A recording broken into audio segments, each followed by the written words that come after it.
People who do not fear God cannot be entrusted with the power to lead nations. Every earthly throne as an extension of God's throne. When you enter Zimbabwe, when PPPZ is in power, you will be able to see with your own eyes that democracy is being built every day. The army and the police, they are not supposed to be politically affiliated to any political party because they are the face of the country. People who are not happy with the municipalities, they must not be intimidated. People who are not happy with the way the police are performing, they must not be intimidated because they are saying it in parliament. It's in parliament where multi-party democracy must be seen, must be heard. Zimbabwe belongs to Zimbabweans of yesterday, today, and tomorrow.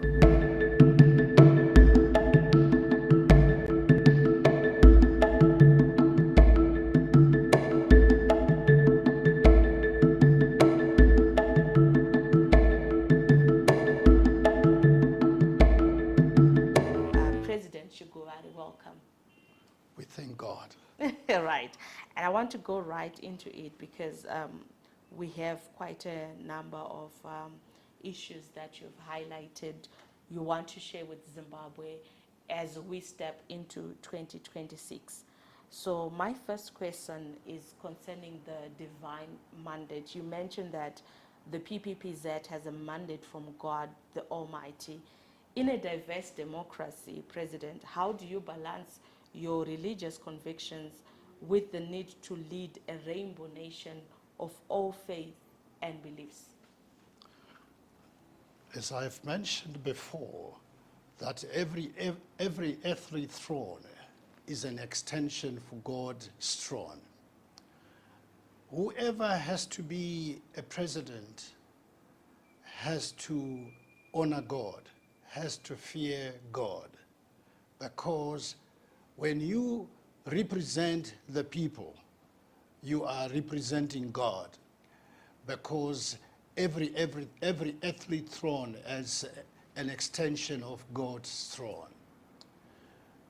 And you have to ensure that there is justice in your country, there is democracy in your country, and there is righteousness.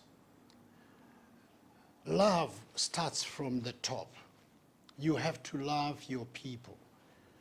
You have to love God's creation, because being a president, you become a father of all communities, irrespective of the language they speak, irrespective of color, irrespective of the fact that they represent or they are affiliated to other political parties.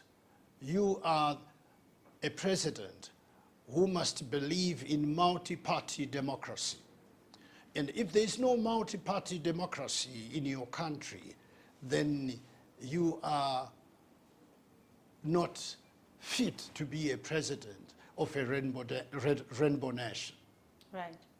So myself, being a president of People's Progressive Party, I strongly believe that People's Progressive Party or the PPPZ family, it will be a party for all Zimbabweans, irrespective of the language they speak, irrespective of color. We are a unifying force and a peace-loving organization or party that will be there to stand for every Zimbabwean. So we are there to turn Zimbabwe into a rainbow nation, where democracy will be built every day. Whether you're coming from any corner of this world, when you enter Zimbabwe, when PPPZ is in power, you will be able to see with your own eyes that democracy is being built every day. Right, and you describe yourself as a strict disciplinarian and a winning jockey. What specific deeds or feats from your past experiences prove to the electorate that you can handle the difficult task of governing Zimbabwe? We will ensure that state institutions such as security organizations like the police, the army, they are not involved in the affairs of the nation, such as politics. They must not get themselves involved in politics, whereby they will be politically affiliated to the ruling party and being used to commit atrocities against those who will be opponents of the People's Progressive Party, who will be criticizing me as the president or criticizing the ministers or not happy with the ruling of PPPZ. We will ensure that those who are found to be politically affiliated to the party and who are there to serve the interests of the party instead of serving the interests of the people, we ensure that they won't have a place in the affairs of the police, in the affairs of the army, because the army and the police, they are not supposed to be politically affiliated to any political party, because they are the face of the country. Right. Because politicians, they come and go. Political parties, they come and go. So the police will continue to be there. The army will continue to be there. I am saying this because we have had so many times the army generals in this country making decrees and declarations that they will not salute any opposition leader who is not coming from ZANU-PF. And yet, the ZANU-PF itself, it has been to Mozambique, starting from Zambia to Mozambique, with the intention of bringing democracy in our country, which means they fought for Zimbabweans. They fought for the young generations, so that the young generations can take the lead, because they've been to universities to learn to do great things for their nation. Some to be presidents, some to be ministers, some to be prime ministers. So it will be wrong for them to say they cannot salute anyone else who is coming from ZANU-PF, who is not coming from ZANU-PF, because Zimbabwe belongs to Zimbabweans of yesterday, today, and tomorrow. Right. And can a man of God, such as yourself, truly command the respect of a military that has been tied to the ruling party for over 45 years? Well, when I look at what has happened in the past 45 years, it has become, it's like rust. It's an erosion. We, as People's Progressive Party, if we are in power, we will ensure that we will clear or we will remove those, and that is a must, who are politically affiliated or who are affiliated to a party that has caused so much damage to our country and causing so much pain to our people. And looking at the role they have played, whether they are police officers, whether they are army generals, they have no place in our democracy. They cannot continue to be generals in a new government. Right. Why? Because they will not be there for the people. Because the police are anxious to see change in their leadership. Because they're young people. The army, They are anxious to see change in the army because they are young people. That's the majority who are anxious to see change. Now, we cannot keep the old to represent the new, because it will be like we are domesticating them. We have to change the entire army leadership. We have to change the entire police leadership so that there can be a new leadership in the police. There must be a new leadership in the army, a leadership that represents the people, the interests of the people, so that there can be justice in our country. Because with the police, or when you talk in terms of the criminal justice system of the country, the starting point is the police. If the police generals are affiliated to a political party, there can be no justice in the country. And your 2026 outlook centers your PPZ manifesto, if I can put it, around the philosophy of love. Now, how does a government practically implement love as a policy to solve the current political and economic crisis? Because I'm also hearing a little bit of integrity in there. If our police, if our army is doing their work with integrity, we would not find ourselves where we are at. Now, when you talk about bringing the country under the umbrella term of love, what does that look like? How do you implement a policy based on love? It will start with integrity. Integrity is the core ingredient of sound politics. Being a president, your most powerful weapon is love. Love starts from the top. You must practice love. You must show love to our people. And if there is no love, and then you are forced to commit atrocities because you want to stay in power, then God is not happy. We will be cursing our country by not practicing love. Being a president, you must teach, whether it is the army generals, the police generals, your ministers, to love the people, to accommodate everyone, so that in the country there will be multi-party democracy. In parliament, it will be fair play. People who are not happy with the municipalities, they must not be intimidated. People who are not happy with the way the police are performing, they must not be intimidated because they are saying it in parliament.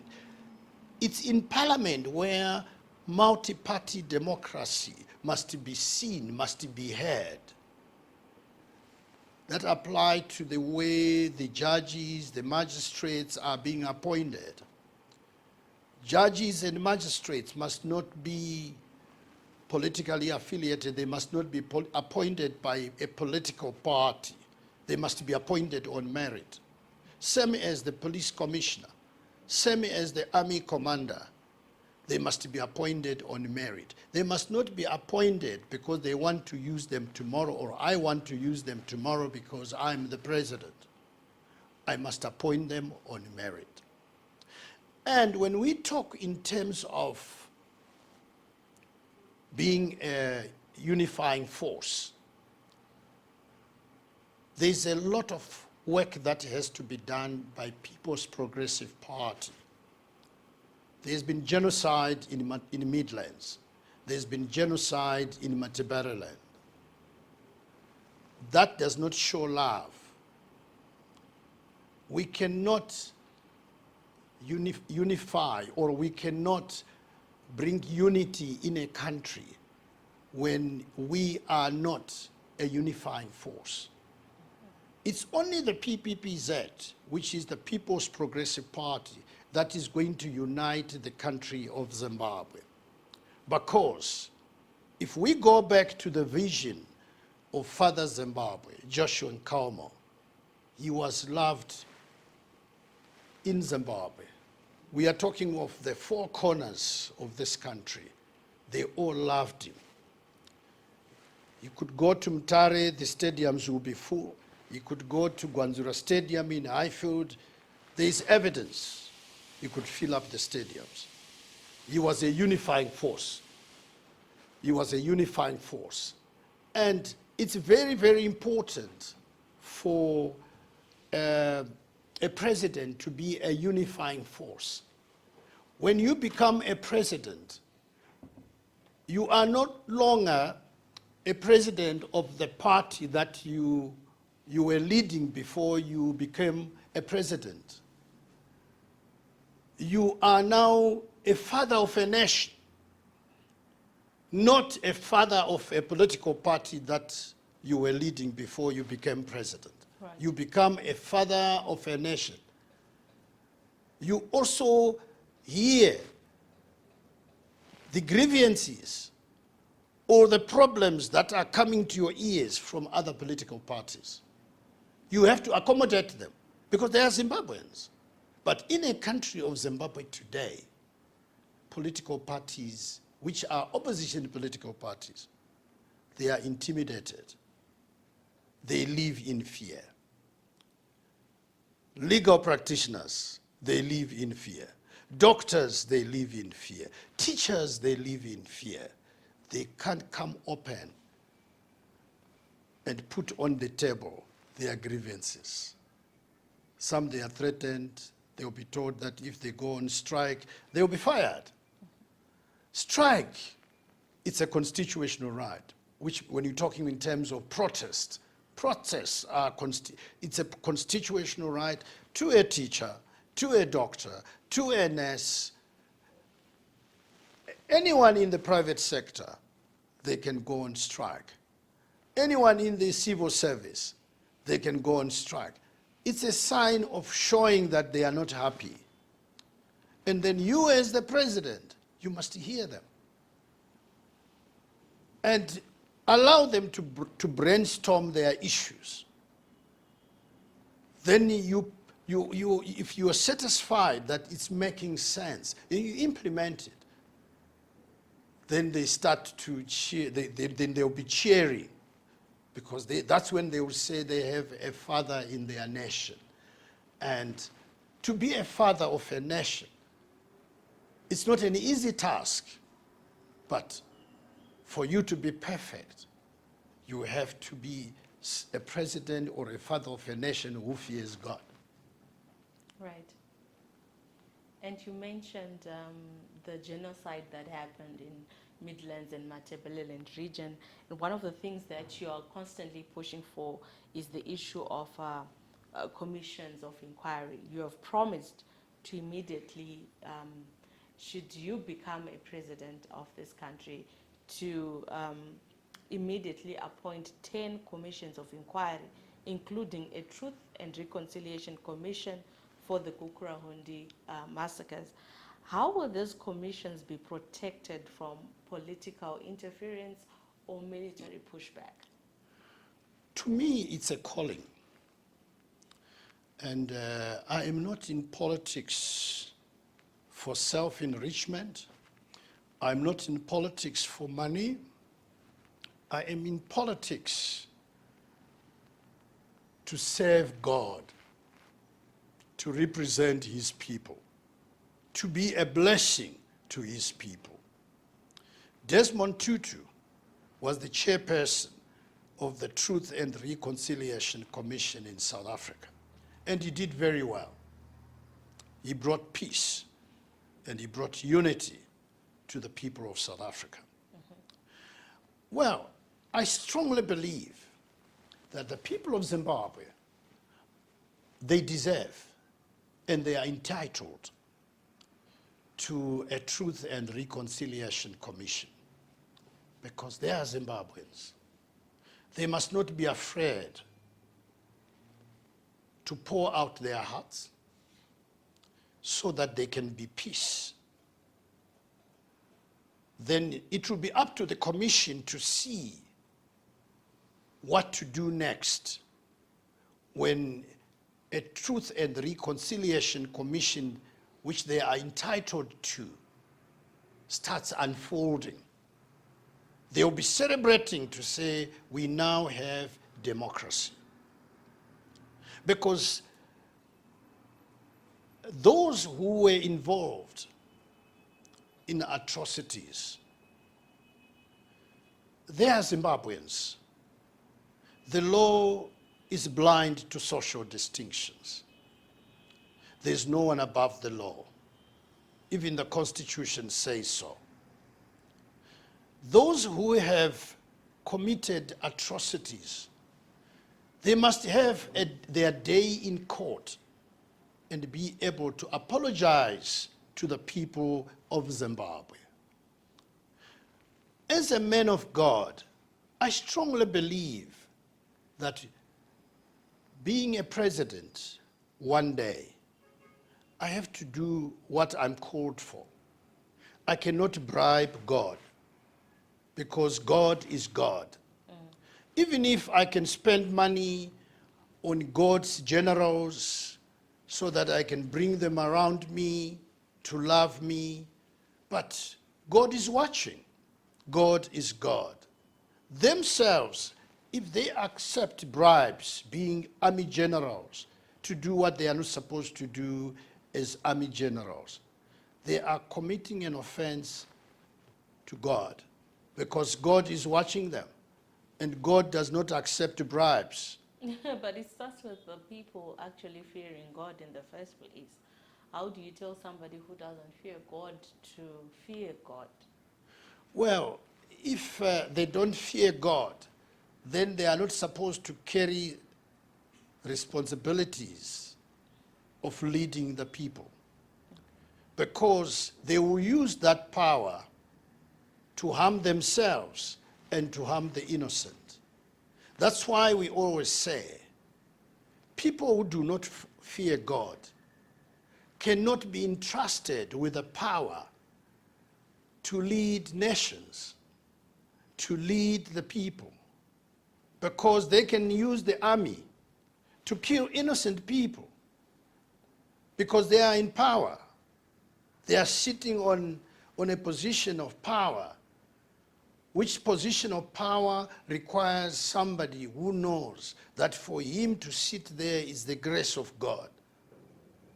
So if one becomes a president and does not fear God, and then uses that power he has been entrusted with to manage the affairs of the people in a righteous manner, then and he starts using that power to harm innocent people, he is also harming himself.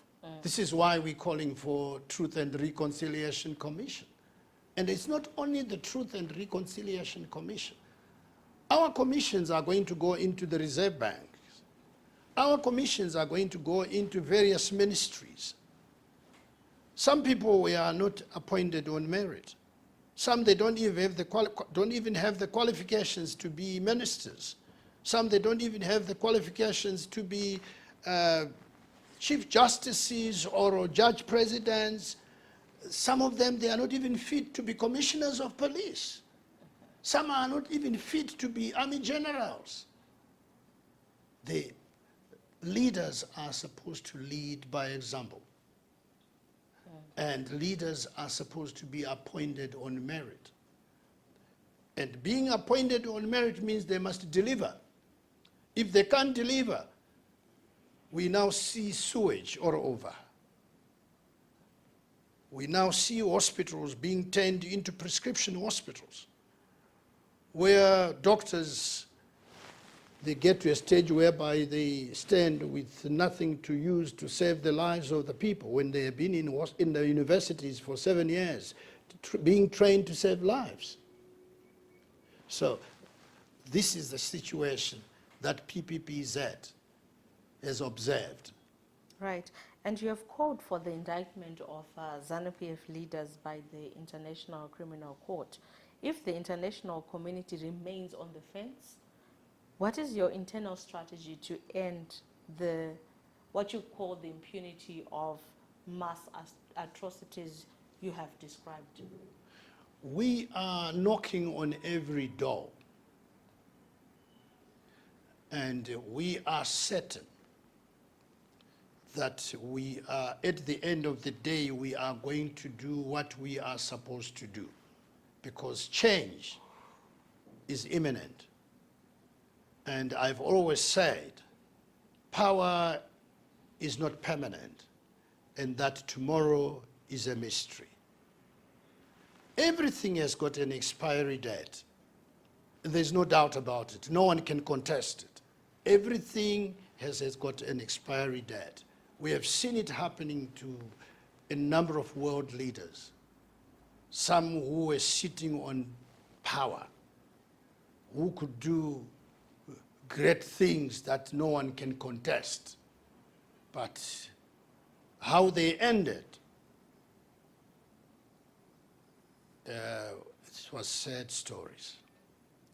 And when we look at it, comparing it with our situation, this is the time that leaders in our nation must show remorse, must change, must accept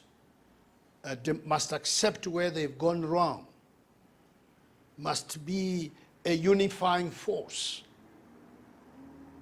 and must stop doing things they are not supposed to do as leaders, because integrity, as indicated earlier on, is a core ingredient that is missing. For example, in Zimbabwe, it's something strange. It's like a stranger to the ruling party when we talk in terms of integrity itself. They don't even know what it means. If we look at things that are happening in our country. And you have criticized the current Ministry of Finance. I just want to take it a bit further. And you have proposed a Minister of Common Sense. What are the first 3 common sense steps you think should be taken to stabilize the US dollar and the Reserve Bank? I don't think we have a Ministry of Finance in Zimbabwe. We have a mystery of finance. A mystery of finance. A mystery of finance. Because in this country, we used to have a currency that used to compete with the UK pound. And the US dollar was nowhere nearer, because it was a very strong currency, if we're going back to history. There is no way our people, if we had a genuine Minister of Finance appointed on merit, could allow the people of Zimbabwe to use a US dollar, which they don't understand its value. Because when you look at the prices of essential commodities, if you go into supermarkets, you go to healthcare facilities, you see that the people of our nation, they don't know the value of a US dollar. And when we look at even the budget that has been announced, recently announced, it's not a budget of the living. And we are informed that in the parliament, where that Minister of Finance or Minister of the Mystery of Finance was announcing that budget, they were cheering. I ask myself, why are they cheering?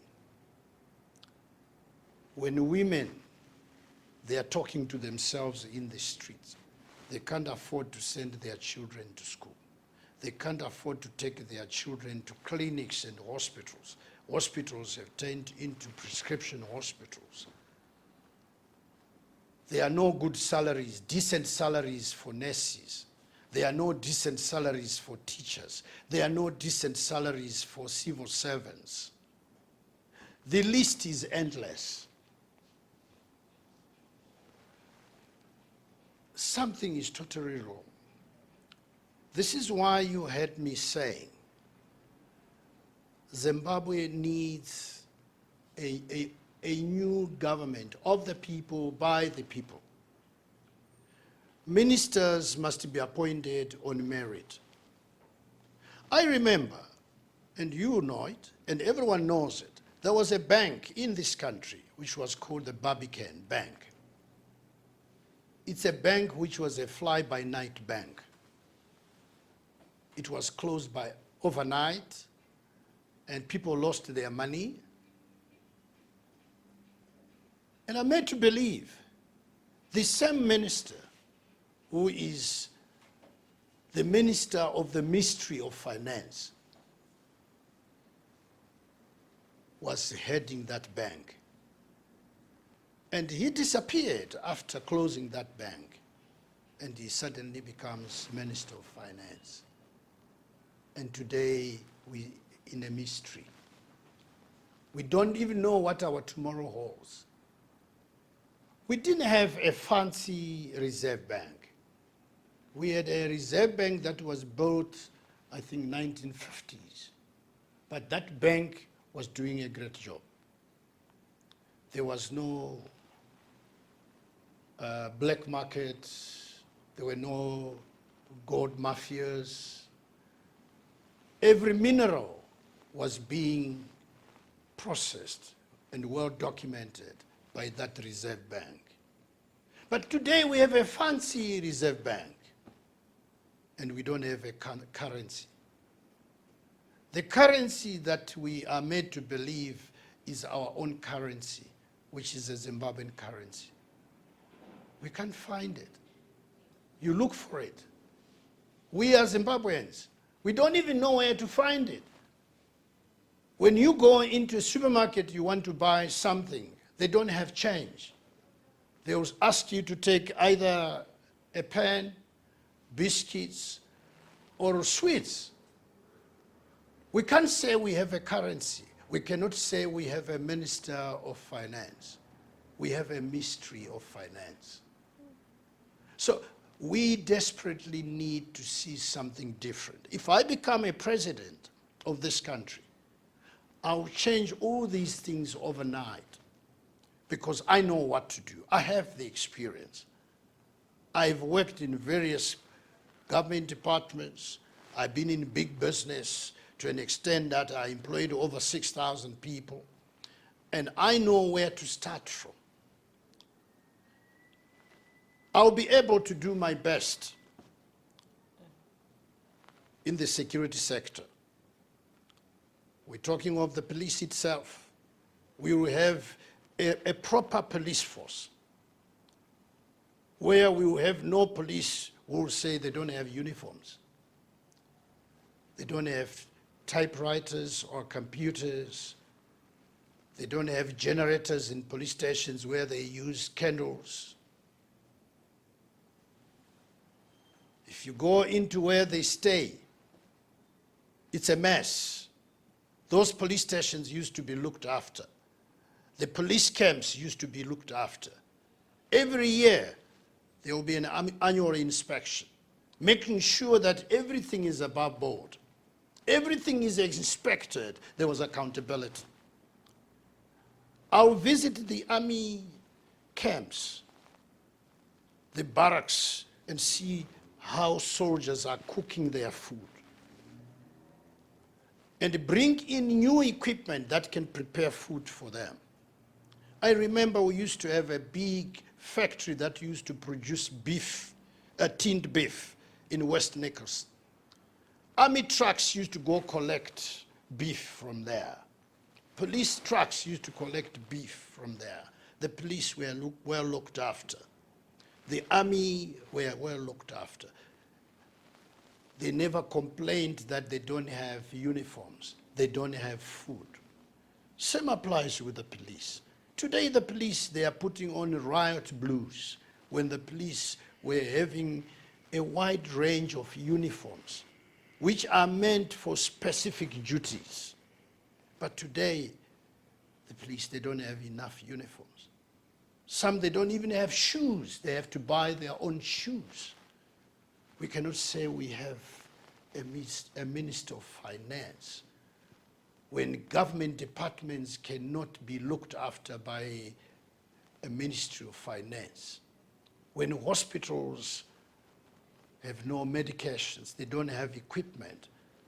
Even equipment to examine ears, they have to borrow them from elsewhere. And then we say we have a minister of finance. We have a mystery of finance. These are things that have to be changed immediately. Because when you go to police stations, you don't expect to see police officers using candles. They had generators. Some of these generators, I know them myself. They were still new, but no one knows what happened to those generators. There's no accountability. All police stations, except maybe new police stations built last year or a year ago. But and we are in the age of new systems of energy, like solar systems. I'm sure those are not very expensive, right?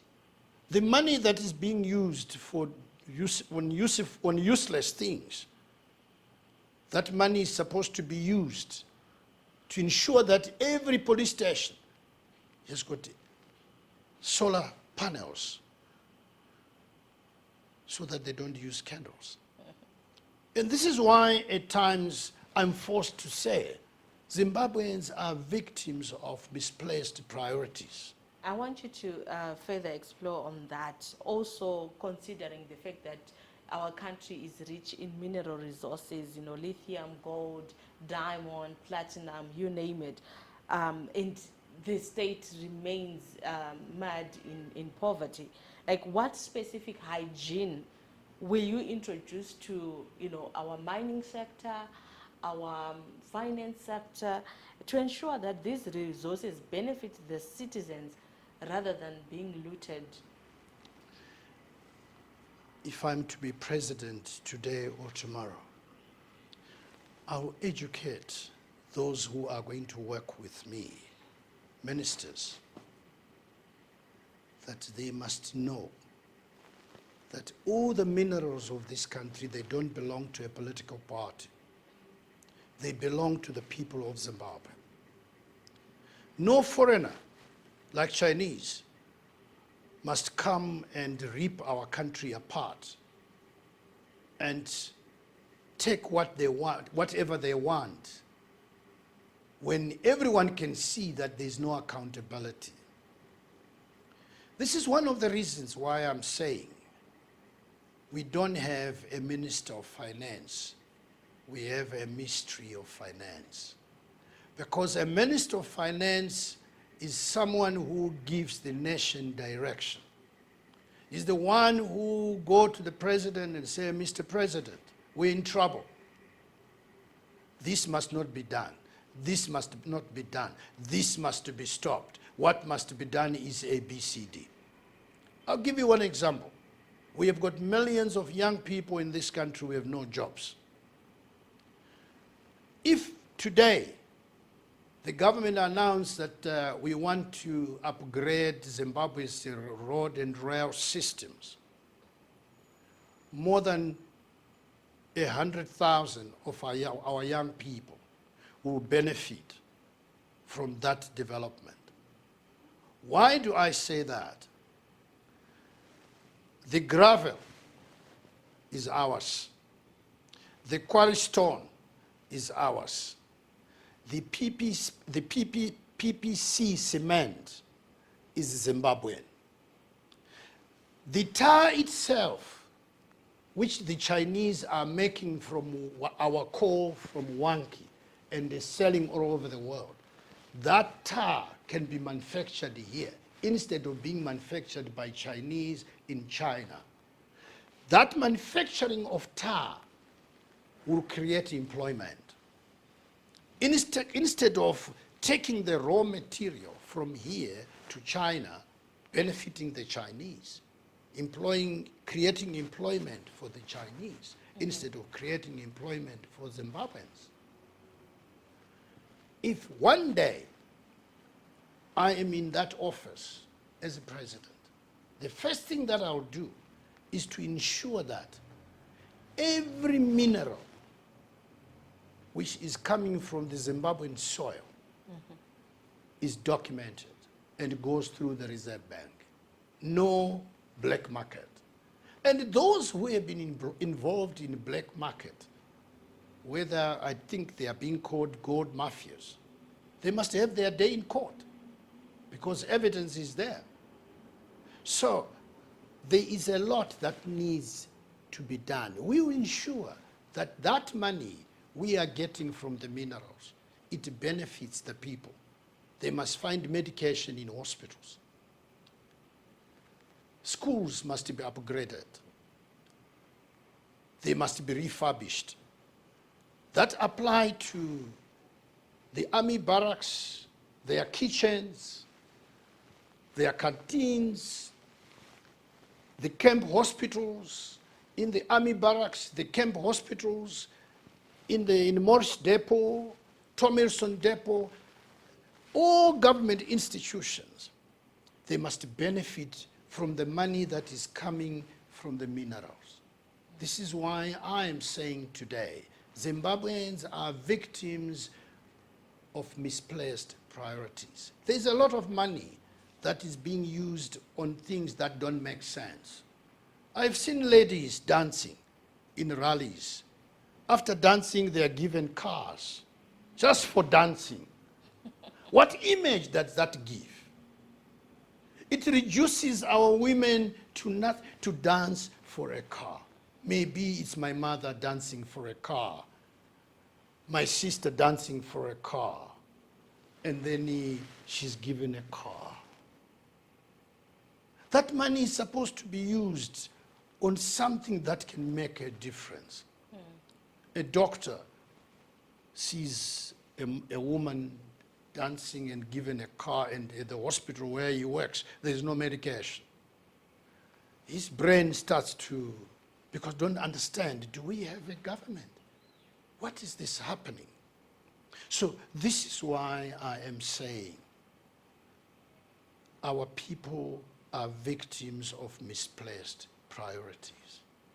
Yeah, it's interesting that we have seen over history and time, and it seems like Zimbabwe are trying to reinvent the wheels. I mean, we saw Benito Mussolini at some point introducing public works, thus creating employment and also bringing in development within his country in record time. Now, when we then look at our country, Zimbabwe, and the era that we are living in the era of technology, artificial intelligence, and Internet of Things. Like you also mentioned, turning Zimbabwe into a science and technology powerhouse. Like which specific industries or educational reforms will receive priority investment to achieve this? If we are to work with the international business community, and let's say I'm the president of the country, I will have meetings with the embassies or the ambassadors and the high commissioners of various nations and get them to know that this country is one of the richest countries in Africa. And we want to use what we have to bring in, when we bring in investment, let's say we have copper. Copper wire is being manufactured elsewhere, but the copper is Zimbabwean. I've seen trucks in a queue taking copper to Durban so that it can be transported to other countries, where they will manufacture copper wire, which they will send us here and sell to us at exorbitant prices. Why don't we manufacture the copper wire here? Mutare, it used to assemble cars. Willovero here in Harare, they used to assemble cars. The Ford, they used to assemble Ford, Toyota, Crusaders in this country. Now we have modern technology. Why don't we bring in that modern technology in our countries? Once we have that modern technology in our country, using the minerals that are coming from our ground, we can do the processing here of our minerals. Why must lithium go to China? And there's no accountability on that lithium. Because in that lithium there will be tin, copper, gold. No one knows how much gold is going to China. So if we can have big factories where our youth are being trained to identify or to investigate what is in that lithium, and putting copper aside, tin aside, gold aside, from our own soil, happening here, that will be a big company doing it. I don't believe in turning Zimbabwe into a business of a political party, like what we are seeing today. They're buying hotels, they're buying buildings, but there is no explanation as to where is the money coming from to buy hotels when hospitals have no medication, when hospitals have no equipment. That money, it's state money. One day, it will be a mystery, because power is not permanent. One will want to know, when you bought a hotel, where did you get the money? Who was the governor at the Reserve Bank? Did you authorize that money? We have to stop it with immediate effect, because people are not appointed so that they can be remote controlled to do things they are not supposed to do. Leaders are growing old. Some may not die. They may live to have their day in court. They won't be able to defend themselves because everything has got an expiry date. So there is trouble coming. That trouble may not be brought by me, but when everything expires, there will be new things happening. We have millions of young people who are graduating every day or every year. When they graduate, they need jobs. Some of them, they are selling airtime in town. Some they are getting into drugs. Now, these young people must be looked after us as leaders. What are we doing as leaders to change their lives? Leaders must leave a legacy. Not a legacy of looting, not a legacy of committing atrocities, but a legacy of being a unifying force, teaching love. Mandela has spoken, and he said, leaders must leave a legacy. They must be remembered for the good work they've done. But now our leaders we have today, what are they going to be remembered for? We have to change the system. This is why we are knocking in every door, because we have seen our country being hijacked by criminals, which is one of the reasons why we are saying we are going to have commissions which are going to be appointed. And those commissions are going to be independent commissions. We don't mind picking commissioners from other countries, judges from other countries to come and be part of those commissions, because we are not going to be there to penalize people who are innocent.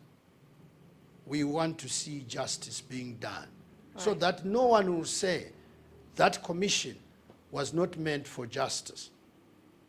That was a commission that was politically appointed because we want to see something different. We want to turn this country back to its former glory and to ensure that every young person in this country enjoys Zimbabwe. Because Zimbabweans, they don't have any other country besides their own country, which is Zimbabwe. They must enjoy being there in their country. Look at the number of Zimbabweans dying in South Africa. The number has increased and it's alarming. I don't know if the government is checking with the Port Health to check how many Zimbabweans are dying in South Africa and how many Zimbabweans are being deported from South Africa. Every week or every 2 weeks, there's 7 buses of Zimbabweans being deported from South Africa. What image does that give? 3/4, they don't have passports. They can't afford passports. How can a government charge $170 a passport when there's unemployment in the country? Factories have been turned into churches. It's very sad. You promised that Zimbabweans in the diaspora will return home celebrating victory in style. What concrete economic guarantees can a PPPZ government guarantee to the millions of working class Zimbabweans abroad to convince them it is safe to return? First and foremost, we are going to ensure that there are investors, reputable investors in our country. And we are going to revive the economy by ensuring that we have convinced the developed countries that it's now safe for them to invest in Zimbabwe. And when the international business community happens to see that we really mean serious business by putting intellectuals under one roof so that they make sure that every sector is being taken care of.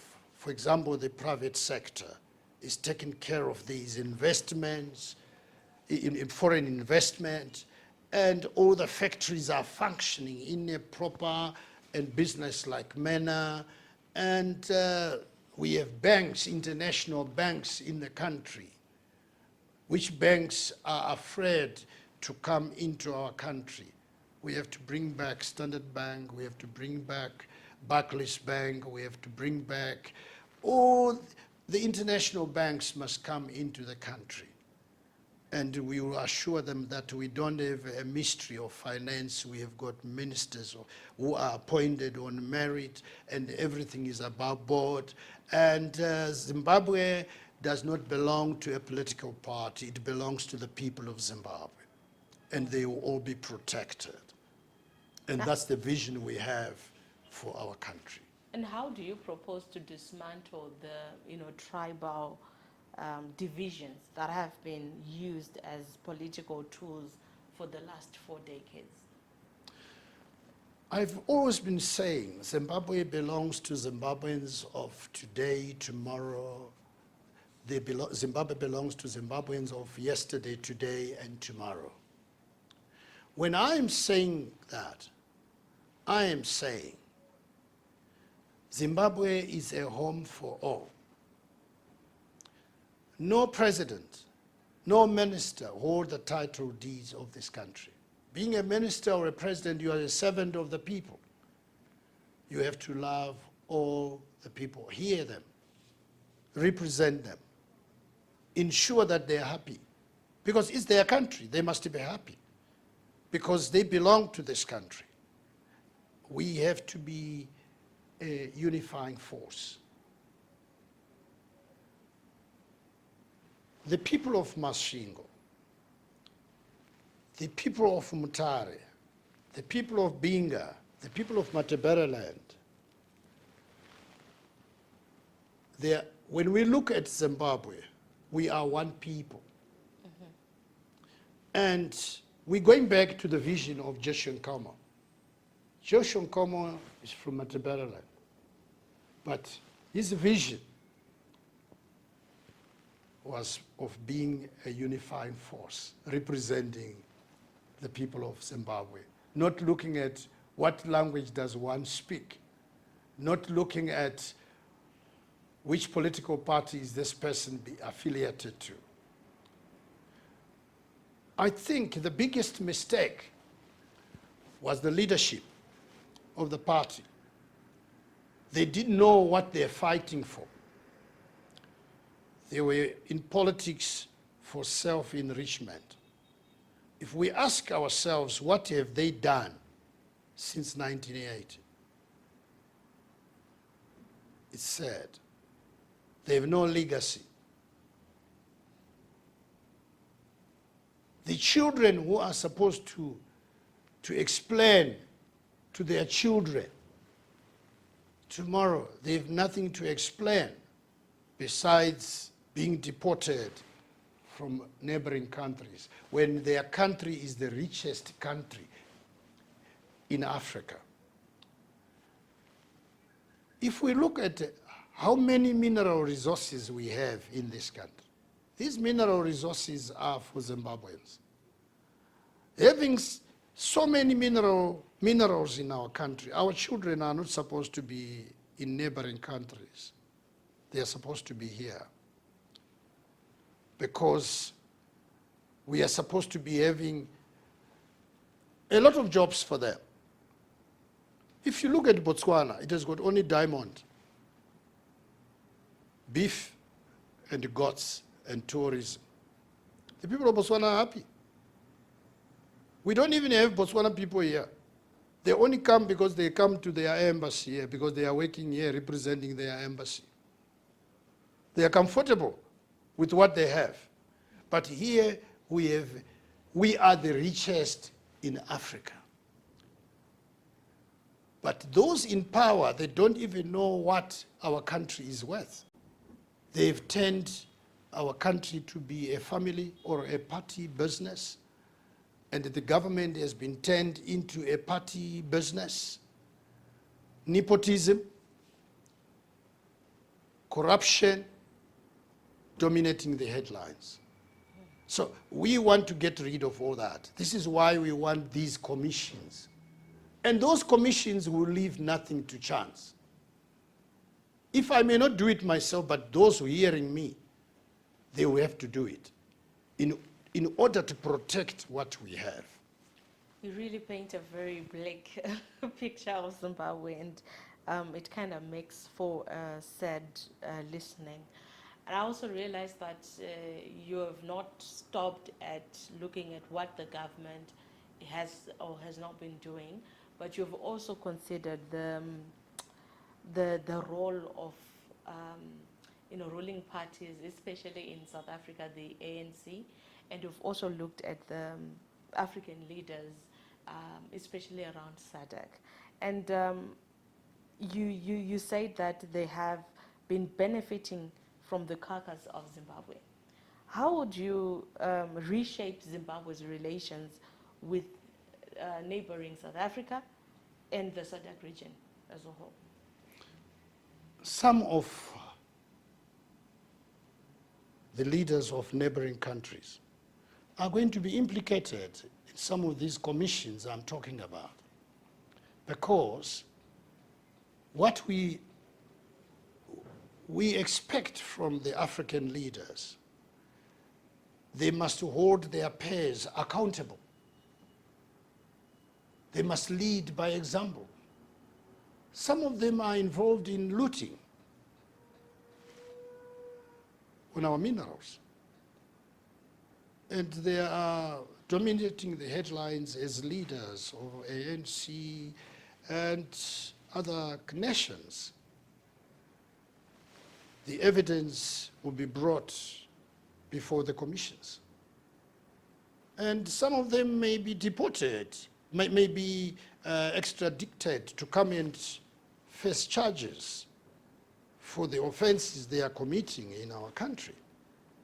So when we are a new government, we have to play open cards, leading by example, playing open cards with our neighbors to say we are a democratic party and we have turned Zimbabwe into a democratic United State of Zimbabwe.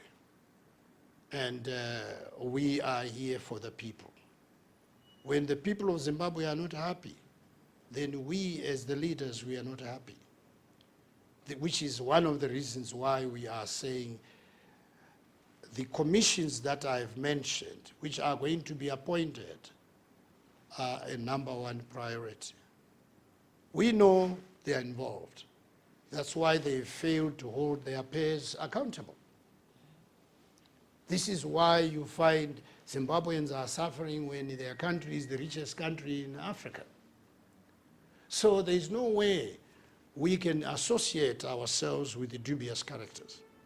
We will take it to them to say, you are the ANC, but look at what your leaders have been doing. Look at what we are hearing in our commissions.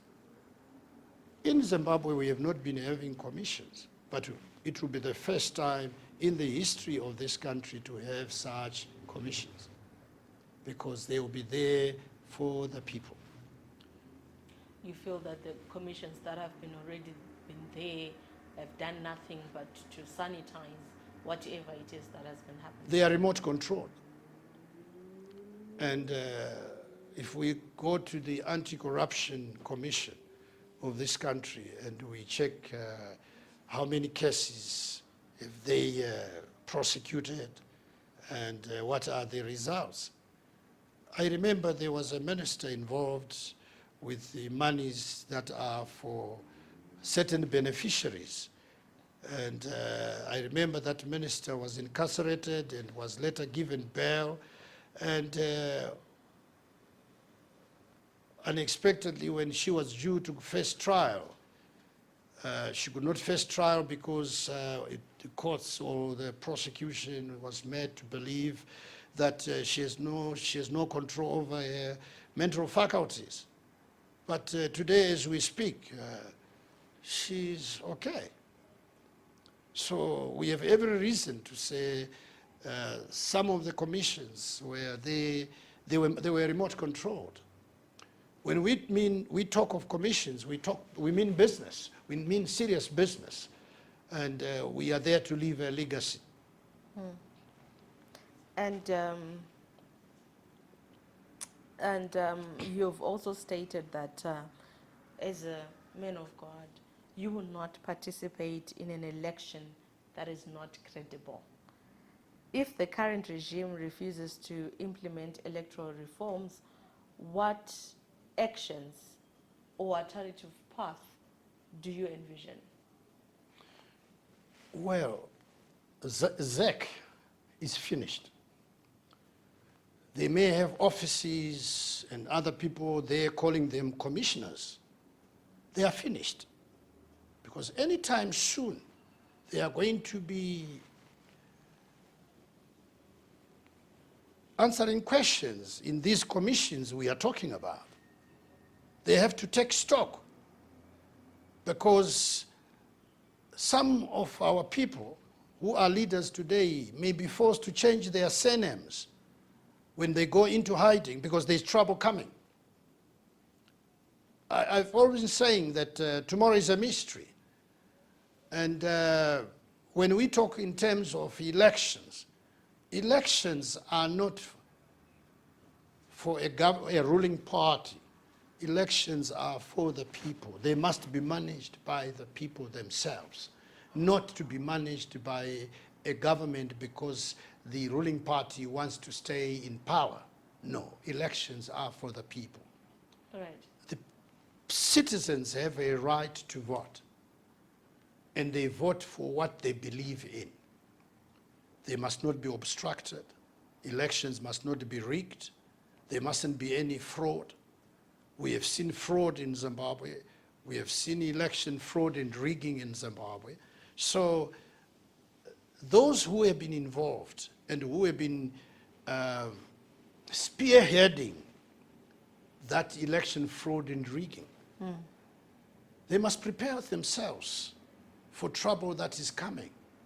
And they cannot stop it, because It's God-controlled.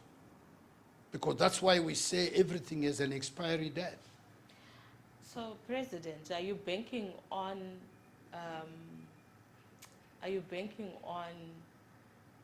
how God will somehow work it out? Because we've seen that elections in Zimbabwe don't work. Elections will come, and they've been coming every 5 years, and the outcome has been the same.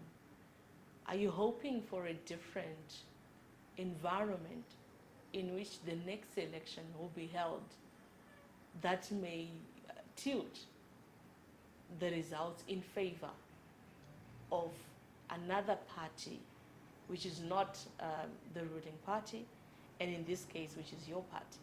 Do you see that happening? I'll take you and the people of Zimbabwe to what Mandela said to the people of South Africa. Mandela spoke to the people of South Africa and said, if you see the ANC doing to you what the previous government was doing to you, you must do to the ANC what they've done to that government. So the time is coming where the people of Zimbabwe have to do what they have to do in order to allow me and whoever is to be president to preside over the affairs of this country. And I am ready to preside over the affairs of this country anytime soon. Remember, I've mentioned to you that elections have failed to work in this country. It's a mess. We have been to various state institutions. It's a mess. We have children who are working as police, as army. Some, they have to go and look for firewood in order to cook food. Some have to send prescriptions to their families to send them medication when they are civil servants, when they are supposed to have a camp clinic. We have a duty to change the entire system, and the time to do it is now. And you have mentioned also that not voting is a surrender. How does the PPPZ plan to mobilize the silent majority who have lost hope in the ballot box to believe that the next election is truly the year of power of the people? We have to get rid of ZEC and all its commissioners. Now? Yes. They have a price to pay because the country is in a mess because of them. They've been remote controlled. Right. If you were to serve only one term, what is the single most important eternal truth or a change you want to be remembered for in Zimbabwe's history? Surrendering power to the people so that our people must enjoy voting, must see results of their votes, must enjoy being in their country, not going to neighboring countries where they will be reduced to nothing. We are going to ensure that Zimbabwe is going to rise again. We are going to ensure that Zimbabwe becomes a democratic united state of Zimbabwe, where the people of this country will be able to say, we are one people, one nation. Right. Thank you very much, President, for that. We thank God. Wonderful.